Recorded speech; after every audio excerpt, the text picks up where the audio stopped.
அம்மா வீட்டில் பூசைன்னு சொல்லியிருந்தேன். அதுக்காக பர்ச்சேஸ் பண்ண கடைக்கு போயிருந்தோம்.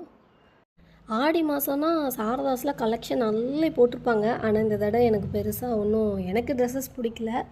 அதனால் கொஞ்சம் பிடிச்சது மட்டும் கொஞ்சம் எடுத்துகிட்டு வீட்டுக்கு வந்தாச்சு. நம்ம ஊர்லலாம் பூசை, தேர், திருவிழான்னு வந்துட்டால் போதும், வீடே அப்படியே பொங்கலுக்கு எப்படி வெள்ளை அடித்து சுத்தம் பண்ணுவோமோ அதே ப்ராசஸ் மறுபடியும் பண்ணுவாங்க. கப்போர்டில் இருக்க துணி, பீரோவில் இருக்க துணி, டெய்லி யூஸ் பண்ணுற துணி எல்லாத்தையும் எடுத்து நனைச்சி போட்டு மறுபடியும் மடித்து வைப்பாங்க.